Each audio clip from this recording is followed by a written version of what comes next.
Hi guys, this is Omer from MMOs.com. I'm doing a quick weekly news recap of all major MMO news and announcements for the week ending June 12th, 2017. This is episode number 99 of the recap, and the first bit of news this week is from NeoWiz Games regarding Bless.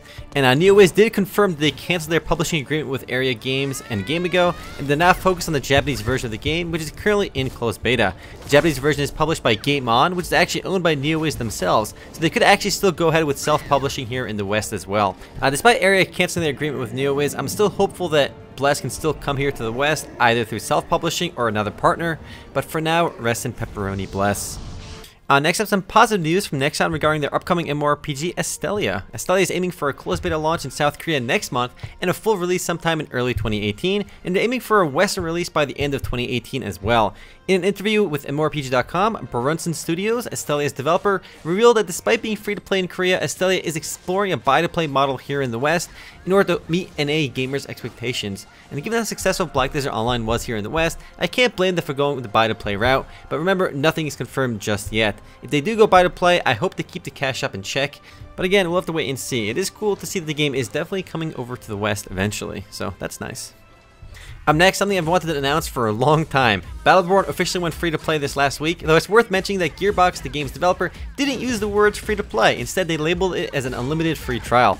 Players get unlimited access to the multiplayer, with access to all maps and a weekly rotation of 6 heroes. Since going free-to-play, Battleborn's active player base has increased tenfold. It used to get 82 players online at any given time on average in the month of May, and since going free-to-play, or free trial as they call it, the number is closer to 800 now, with peak players at over 1100. Time will tell if free-to-play is enough to save Battleborn, but I've said it for a long time, this game needed to go free-to-play. Why on earth would anybody pay for Battleborn when literally the number 1, 2, 3, and 4 MOBAs in the world are all free-to-play? The model never made sense, but here's to hoping Battleborn finds new life as a free-to-play title.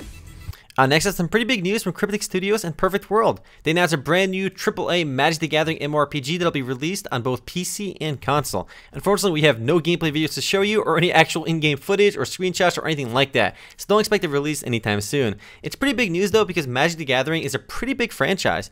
For those that don't know, it's a trading card game that's actually still mega popular even today. And not only is there no release date, we don't even know the actual name of the game. We just know it's an MMORPG based on Magic the Gathering. I'll post more news on MMOs.com as it becomes available, but for now, I'm just glad to see an MMORPG announced by a big Western company.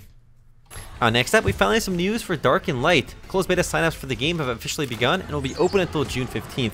The closed beta itself begins on June 20th and is only available to a very limited number of players, so if you're interested, sign up right away. There's a link over on the Dark and Light Steam store page if you're interested. And I'm glad to see Dark and Light finally inching closer to release, as we've been hyped for Snail Games' survival sandbox RPG for some time now. And speaking of games that are finally happening, Fortnite from Epic Games is actually happening as well. The sandbox action building game will be launching into paid early access on July 25th, with a free open beta test starting in 2018. I said actually happening because Fortnite was announced back in 2011 and already missed a bunch of release dates, but it looks like we'll finally be able to play Fortnite for good on July 25th, and the game will be available on PC, Mac, PS4, and Xbox One. Anyone who pre-orders a Founders Pack also gets a 4-day head start and can start playing on July 21st. Founders Packs are available between $40 and $150 on the official website. Expect the first look for this one sometime in closed beta. Moving right along, Path of Exile's new expansion, Fall of Oriath, is now live in beta. It's also known as the 3.0 update, and it was first announced back in February, and is expected to be released mid to July 2017, and is the largest expansion to date. It'll be adding 6 new acts, the Pantheon system, new unique items, skill gems, and more. The 3 difficulties, Normal, Cruel, and Merciless, are now all being removed and being replaced with a single playthrough campaign. It's a giant update, and one many Path of Exile fans are looking forward to, and it's actually right around the corner.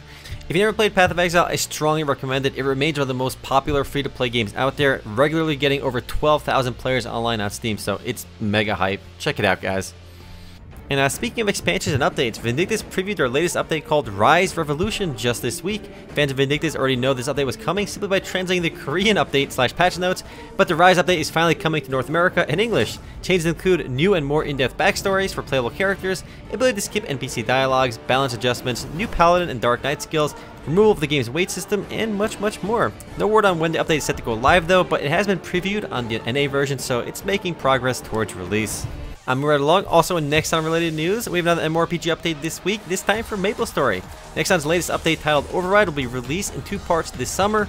Override Evolve, which is set to launch in June, and Override Venture, which is set to launch in July. Evolve will add stronger skills for 5th job advancements, a new Legion system, and an updated Omega sector. The Venture update will introduce the new Luna event and a new area called Arcana. There's also a burning event going on right now, so if you want to jump back into MapleStory, now is a great time to do so. Burning event means that every time you level up, instead of gaining 1 level, you actually gain 3 levels up until level 150, so you can level up very quickly in MapleStory right now. Up next, WildStar introduces Primal Rage with patch 1.72. Despite many people calling the game dead, WildStar seems to keep chugging along. The game's latest update adds a new difficulty in raids called Primal, which should make raids much more challenging.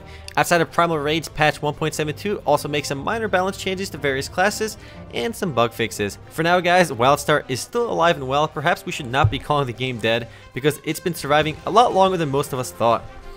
Next up, Revelation Online announced a round of server mergers this week, but before people start claiming that the game is dead, there's actually a good reason behind the mergers.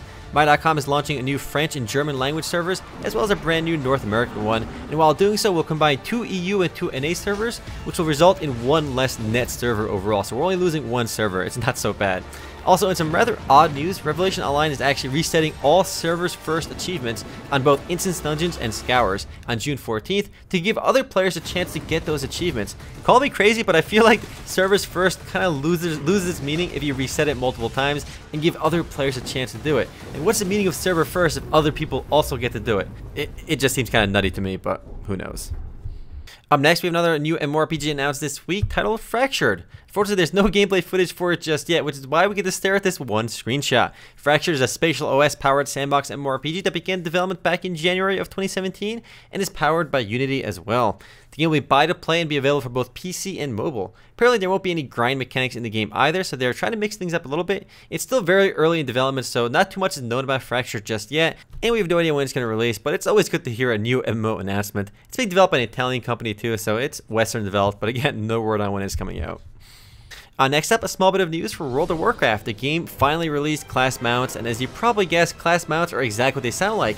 Mounts exclusive to a class. Players can get their class mounts by completing the Legion Fall campaign. The mounts actually look mega cool and will be obtainable just by completing that Legion Fall campaign, which is pretty neat. And you can see some of them in the background right now. Up next, we finally have a release date of Source for Durango, Nexon's upcoming survival MMO set in prehistoric times, also on mobile.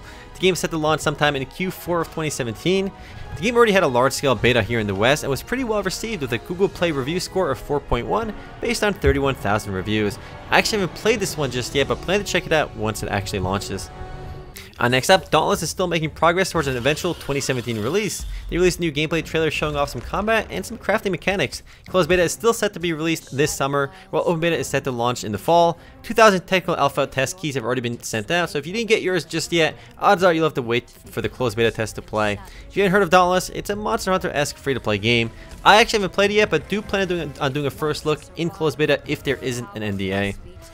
Next, Elder Scrolls Online Morrowind is now officially live on all platforms. Before, you could play on the PC version if you had early access, but now it is live for everyone. And since the launch of the expansion on PC alone, the player base has jumped over 20% according to data on Steam charts, so the expansion definitely brought back more players. And keep in mind, ESO is one of those games where it actually has more players on console than PC, so it's probably going to get a much bigger boost on consoles as well. Up next, a bit of interesting news from Payday 2. Although not MMO related, it's pretty cool because Payday 2 is free to play on Steam for the first 5 million users. And since basically giving away the game for free, Payday 2's player base spiked up incredibly. The game used to peak around 10,000 or so users online at a given time, but now it jumped up to 250,000. That's a 25 times increase in player base since offering the game for free. And Payday 2 is an excellent game, so if you never played it, get the game for free on Steam right now. The next and last bit of news this week comes from Black Desert Online, and the news is that the game is coming to consoles in early 2018. This was revealed in a Microsoft's E3 presentation for Xbox One X, but it'll also be launching on PS4 probably around the same time as well, early 2018. Unfortunately, no exact release date just yet. We've known for a while that the game was going to be on console eventually, but now we have a bit better time frame for that. But anyway guys, that's it for MMO News this week. I'll see you guys tomorrow for the podcast. Later guys.